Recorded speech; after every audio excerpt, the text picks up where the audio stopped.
Cerita dimulai dari seorang guru yang bernama Erin yang akan mengajar di sebuah SMA di tahun 1994. Ini adalah tahun pertama bagi Erin yang akan mengajar sebagai seorang guru. Karena ini pertama kalinya, hingga wajar ia menyiapkan segala sesuatunya sesempurna mungkin. Di hari pertamanya, Erin benar-benar semangat untuk memulai karirnya sebagai seorang guru.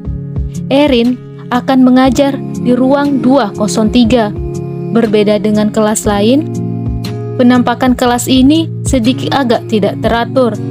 Selain jendela rusak, bangku maupun meja penuh dengan coretan. Ketika bel berbunyi, Erin pun bersiap menyambut para muridnya yang gak ada satupun menunjukkan wajah yang ramah dan bersahabat. Para siswa ini sangat tidak menghargai Erin yang ada di depan.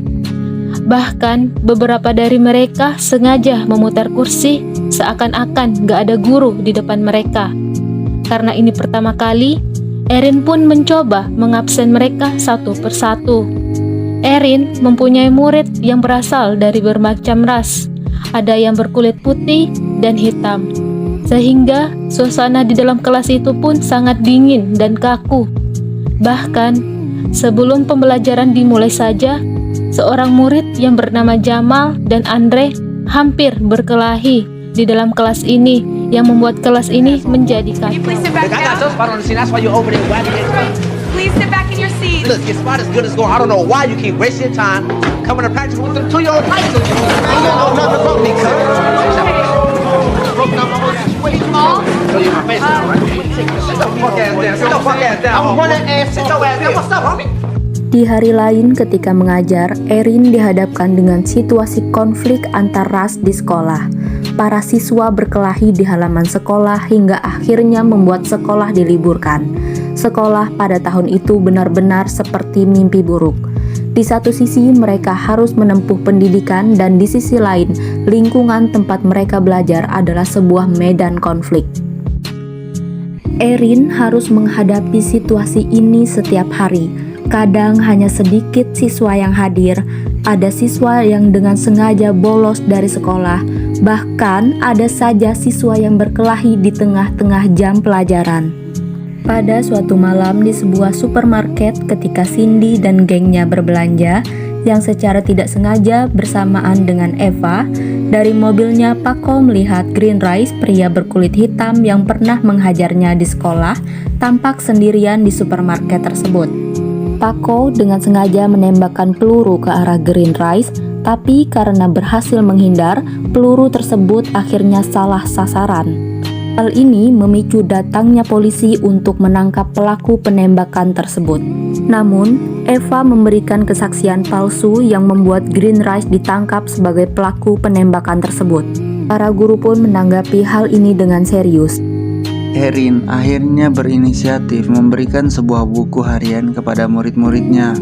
Erin menyuruh mereka menulis kisah dan keinginan mereka sendiri, baik itu dari masa lalu, masa sekarang, dan masa yang akan datang. Karena penting bagi mereka untuk menceritakan permasalahan mereka di dalam buku harian tersebut. Dengan tetap kerja di departemen short dan hotel, Erin tetap menjadi guru yang baik untuk murid-muridnya. Usaha Erin bisa terbilang sukses karena sudah menghadirkan perubahan terhadap anak-anak berandal ini agar kehidupan mereka lebih baik di masa yang akan datang.